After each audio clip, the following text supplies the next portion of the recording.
comme c'est pas merveilleux d'être dans l'Église de Dieu, d'être en famille. Amen. Dans la famille de Dieu. C'est un privilège pour nous d'être ici ce matin. Et si la technique m'aide, je vais vous présenter d'abord un peu de l'œuvre qu'on fait en Haïti depuis des années, surtout depuis le tremblement de terre. Et puis après ça, je vous présenterai le message que le Saint-Esprit a mis sur mon cœur pour vous ce matin. Amen. Alors, Anatote. Anatote. Je vais vous expliquer ce que ce mot veut dire tout à l'heure. Anatote, c'est quoi? C'est 13 ans de direction divine, de provision divine et de protection divine dans un pays, comme on dit en Haïti, tête en bas. Pays bouleversé. Si j'ai allé trop vite. Pourquoi le nom Anatote? Pour ceux qui ont lu leur Bible récemment, dans le livre de Jérémie, peut-être vous allez vous retrouver. Il s'agit de la ville natale du prophète Jérémie, à qui Dieu dit d'acheter un terrain qui servirait de signe d'espérance pour un peuple en situation de détresse. La situation est loin d'être inspirante. Il est en train d'annoncer la destruction de Jérusalem. Et pourtant, Dieu lui dit, ton cousin va venir, tu achèteras le terrain qu'il va te demander d'acheter. La signification même du mot Anatote veut dire réponse aux prières. Et c'est un projet qui nous a été inspiré après le tremblement de terre. Alors, j'ai été là au tremblement de terre de 2010 et le Seigneur a mis sous mon cœur d'aider 8 familles qui étaient sous les tentes, sans espoir, sans avenir, de les amener à la campagne, de les aider à devenir autonomes. Et ce fut Anatote. Réponse aux prières de ces gens chrétiens qui étaient sous les tentes et qui n'avaient pas d'espoir. Alors, Anatote, c'est quoi? C'est à Trianon, un tout petit village agricole situé à 1 heure de Port-au-Prince, à 15 minutes un peu d'un autre village qui s'appelle Mirebalais. On peut voir un peu sur la carte où est-ce que c'est situé. Dans ce village, on a acheté un terrain d'une façon miraculeuse, pour ainsi dire. C'était un champ de canne à sucre. Si vous pouvez avoir une idée de c'est quoi un champ de canne à sucre, c'est très, très dense et ce n'est pas pénétrable. Et là, on a trouvé un terrain et on a pu l'acheter grâce à un clin d'œil de Dieu, que j'appelle, par l'intermédiaire de Yves Baron, un de nos partenaires français, et de frères et sœurs de France. Le terrain était demandé 23 000 US. Et en 2010, quand j'ai partagé le besoin à mon partenaire de France qui s'appelle Yves Baron, il m'a dit, Richard, Dieu t'a donné le mode d'emploi dans le chapitre 32 de Jérémie. Il t'a dit qu'il a acheté le terrain 17 pièces d'argent entre les mains de son cousin. Ben, il dit, si tu trouves un terrain à 17 000, je t'envoie l'argent. Ah bon? Mais j'ai dit, écoute, le prix qu'on m'a demandé, c'est 23 000. Il dit, attends, je vais prendre ma calculette. Il s'est mis à calculer ce que valait 17 000 euros à l'époque. Ça faisait 23 000. Alléluia. Il dit, fais une offre d'achat, je t'envoie l'argent. C'est comme ça que l'œuvre a commencé, avec un clin d'œil divin. C'est bon de savoir que Dieu est dans l'affaire. Hein? Alors, à partir d'un champ de canne à sucre, on a construit au cours des années une quinzaine de maisons, de bâtiments, une école, une église, etc., des ateliers. Alors, ce sont des provisions divines. Anatote, c'est quoi? C'est une petite communauté de frères et de sœurs partageant la même foi en Jésus et se rassemblant 3 fois par semaine, comme on peut voir ici à droite, pour louer, pour adorer, s'édifier les uns les autres, avec tous les défis que la vie communautaire peut représenter. Une communauté qui est chargée d'une mission, parce qu'on a accueilli 8 familles avec des enfants, des femmes orphelines, des femmes veuves avec des enfants orphelins. Il fallait construire parce que les écoles du village n'étaient pas adéquates. On nous a dit, il faut que tu aies ton école, il faut que vous ayez votre école. Alors, on a commencé avec 9 élèves en 2011 et ça n'a pas arrêté d'augmenter d'année en année. Vous voyez un peu, là, toc, toc, toc, toc, toc, là.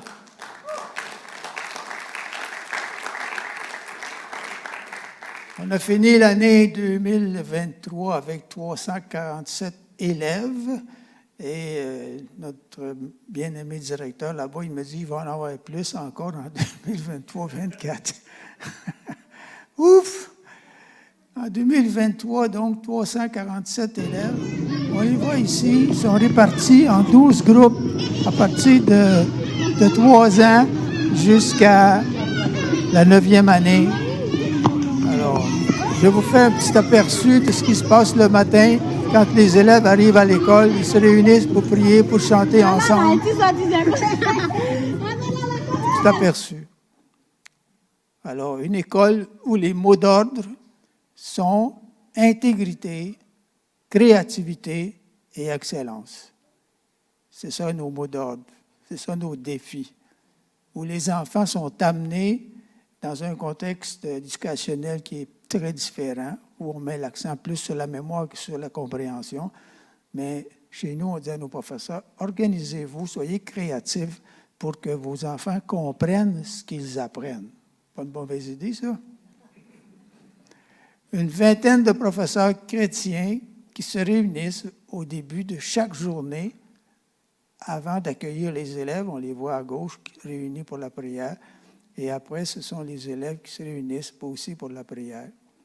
La mission du Collège chrétien Anatote, qui est issue donc du projet Anatote, fournir un enseignement académique de qualité dans un environnement chrétien d'excellence. Beau grand défi. Et deuxièmement, dans le respect de chacun, apprendre aux élèves, former les élèves à bien penser, à bien parler le français, le créole et à agir d'une manière qui glorifie le Seigneur Jésus. Je ne suis pas sûr qu'il y ait des écoles qui ressemblent à ça au Québec pour le moment. N'est-ce pas? Alors, c'est un grand défi. C'est une oasis de paix, Anatote, dans un pays qui est contrôlé par les bandits depuis des années.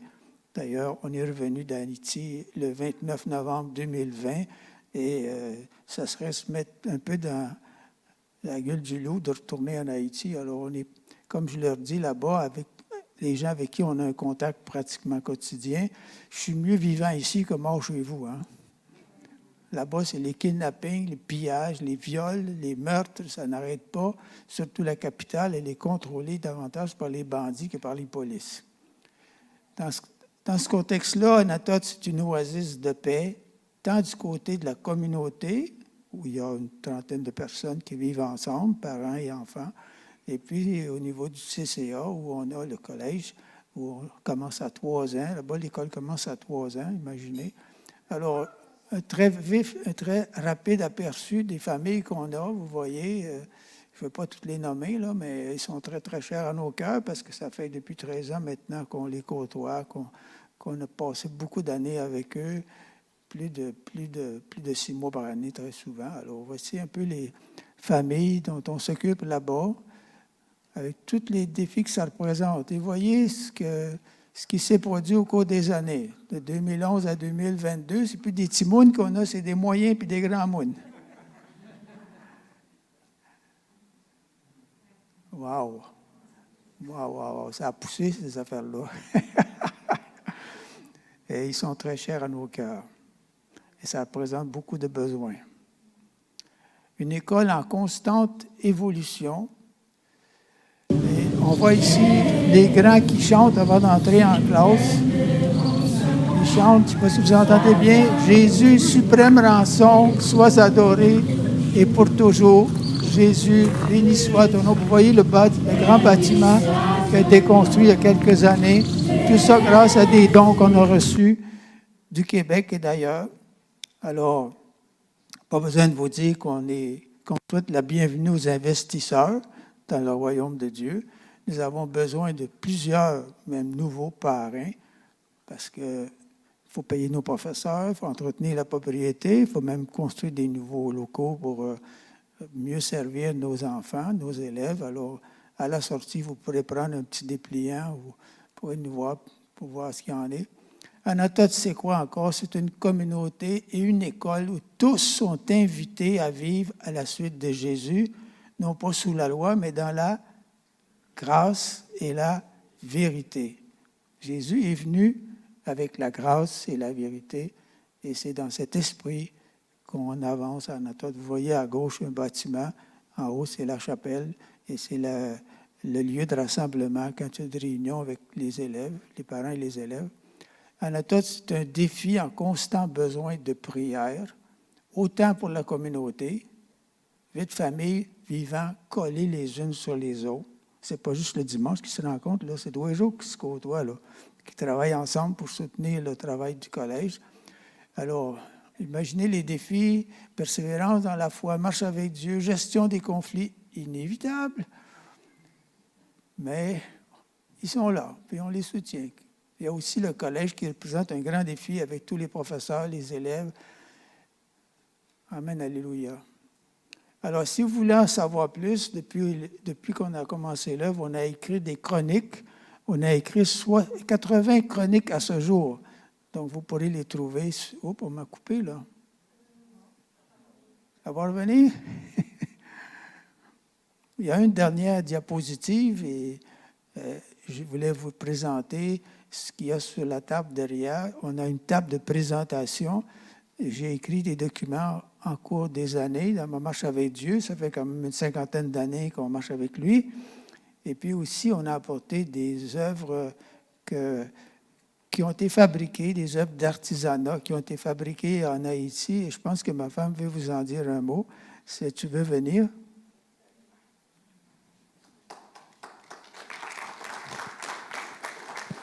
Certainement, bonjour. Mais je vais d'abord dire merci pour ce temps de louange, vraiment, sous l'onction du Saint-Esprit. Amen. Oui, voilà. Alors, ce n'est pas un bâton. J'ai quelque chose de précieux dans ma main. Vous avez vu les enfants là-bas. Nous avons une famille qui a communiqué avec nous hier soir par Zoom, dont le père est très malade. Il a même difficulté à marcher. Mais ils sont remplis du Seigneur. Mais ils sont en besoin particulier, puisqu'il ne peut pas travailler. Et la maman aimerait commencer un petit commerce en vue d'être de plus en plus autonome. Et ce, pour les aider. De toute façon, on apportait aujourd'hui ce que des femmes de la communauté ont fabriqué. Ce sont des super lavettes de 100% coton qui leur a été encouragées et je dirais qu'on leur a montré ça par une dame, une policière du Québec qui est allée en visite là-bas et qui a eu à cœur de leur montrer à fabriquer ça. Hier, je les apportais de toute façon, mais je ne savais pas que ce serait dans mon cœur pour cette famille qui, hier, a communiqué avec nous avec un besoin spécifique pour devenir plus autonome. Alors, je suis allée dans le cabanon, j'en avais sorti un paquet et j'en ai 77. Je n'ai pas fait exprès, ça tombe comme ça. Dieu merci, 2,7. Et voici, je me suis dit, nous avons beaucoup d'autres besoins à tous. Mais pour le moment, il y a une famille en grand besoin qui a à cœur, pour devenir davantage autonome, de partir un petit commerce. Ça coûte 5 $ chacun. C'est de très bonne qualité. Ce n'est pas pour laver la vaisselle particulièrement, c'est pour essuyer partout dans une messe, dans une cuisine. Alors, si je pars aujourd'hui, nous partons, et je n'ai plus une lavette, il y en a 77 qui seront partis. À 5 $ chacune, ça fait 385 $. Et je sais que la communauté ici soutient déjà Anatote, Dieu merci. Mais c'est une demande spécifique que je vous transmets tout simplement comme frères et sœurs en Jésus. Merci d'avance.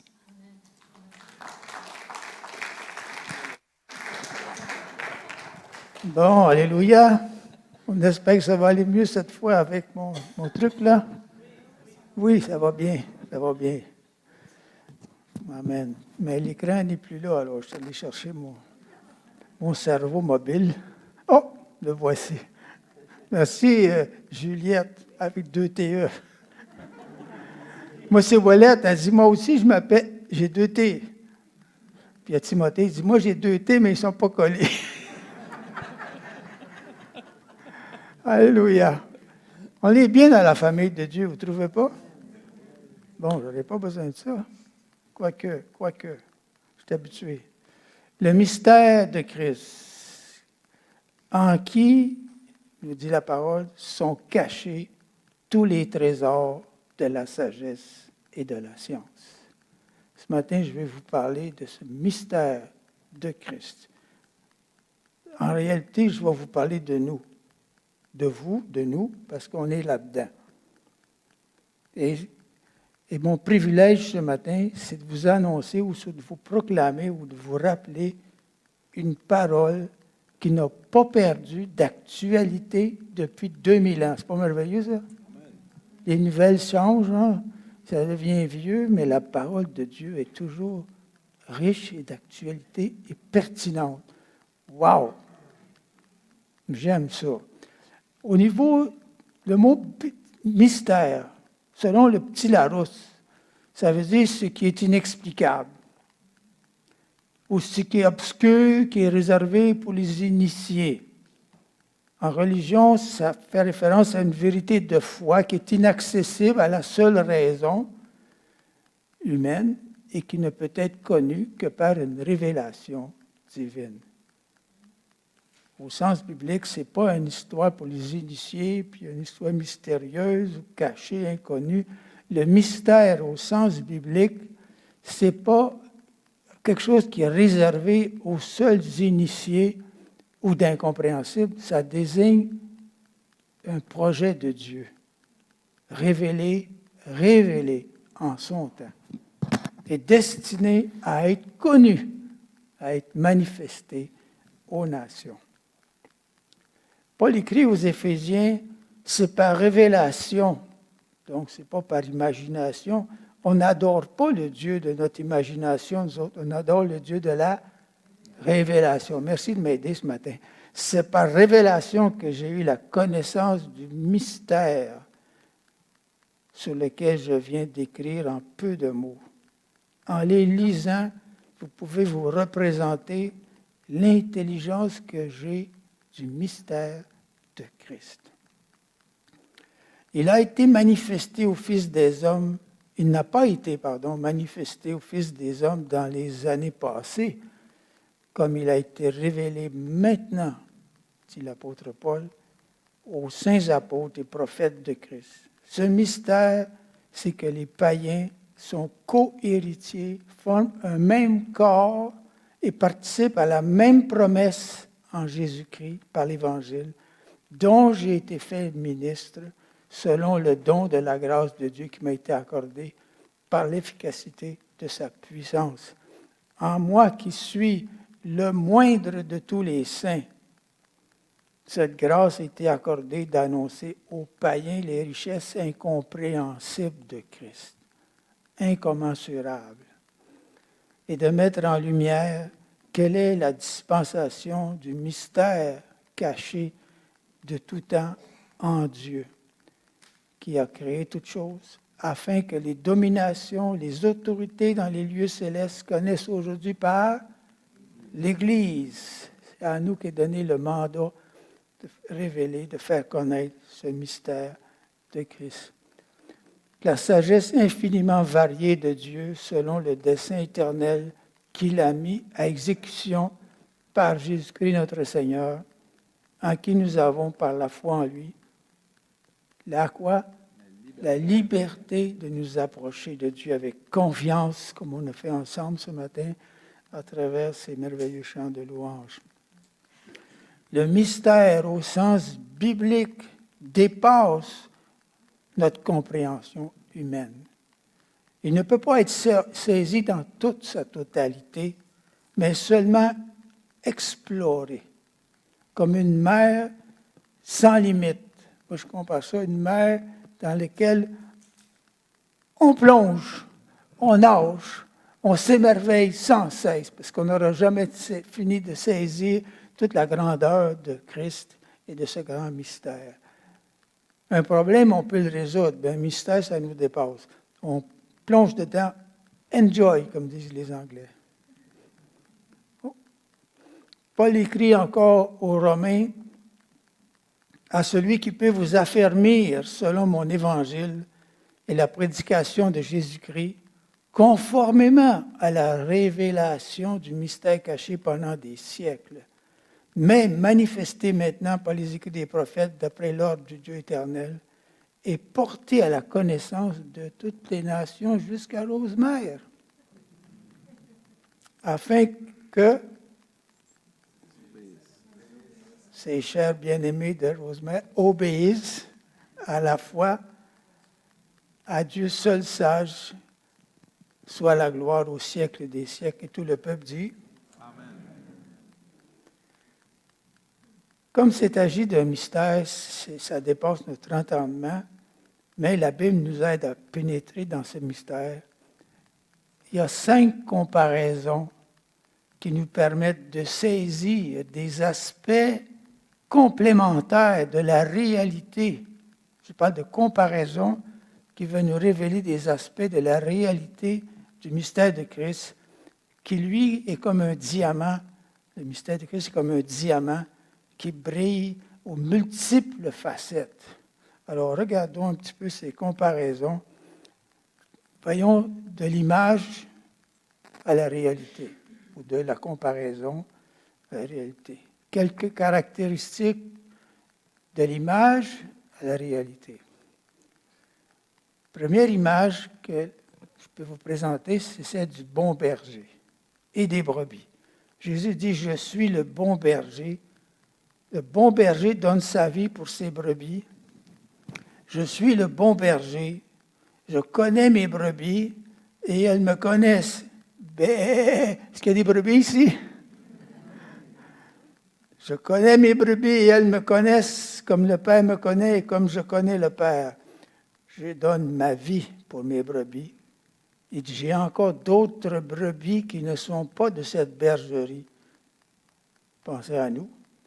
Celles-là, il faut que je les amène. Elles entendront ma voix. Il y aura un seul troupeau, un seul berger. Wow! Le berger et les brebis. Le berger, ça nous parle de quoi? Cette image et cette caractéristique, ça me parle d'autorité et de soumission entre le berger et les brebis, relation d'autorité-soumission. Le berger, quelle est sa participation?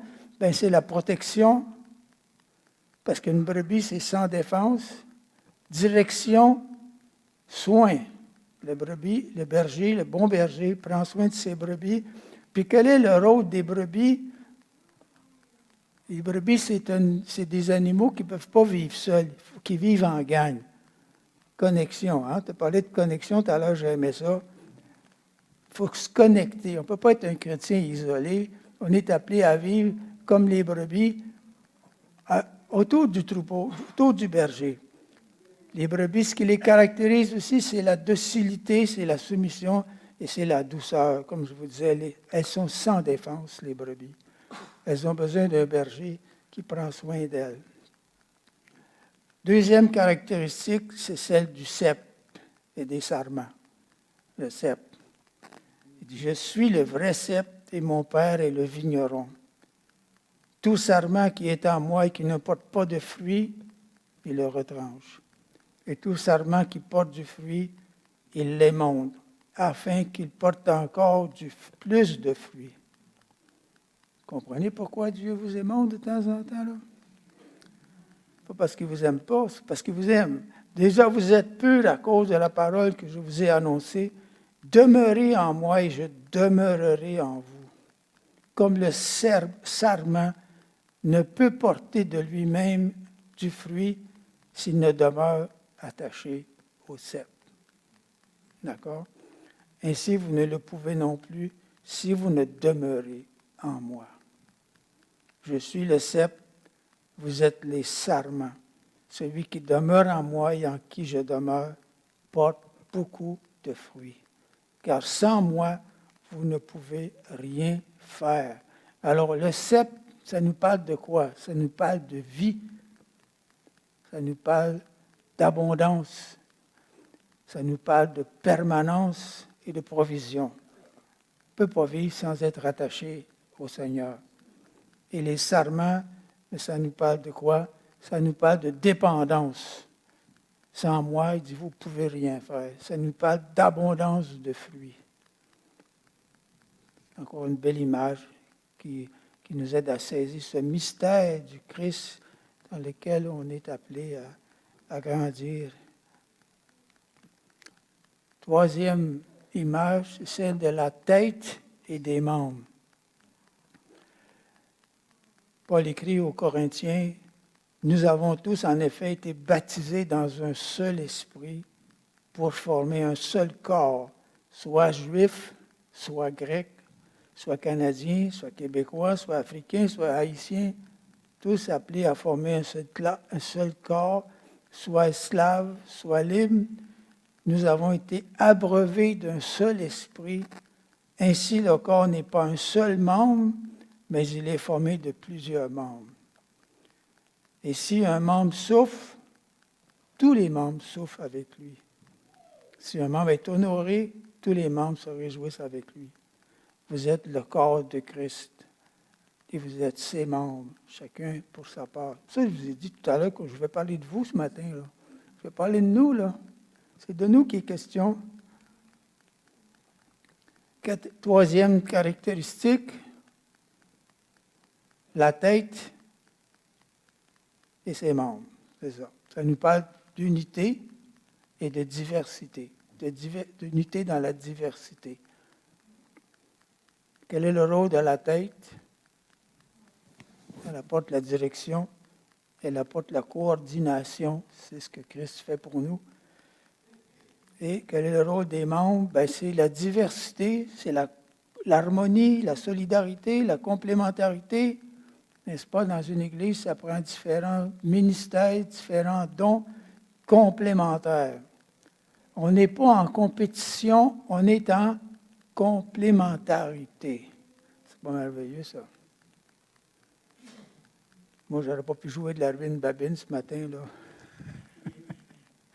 Mais j'ai bien apprécié, comme le pianiste et tous les autres chanteurs et musiciens. Alors, ça nous parle d'unité, de diversité. C'est ça la richesse du mystère de Christ ou du corps de Christ.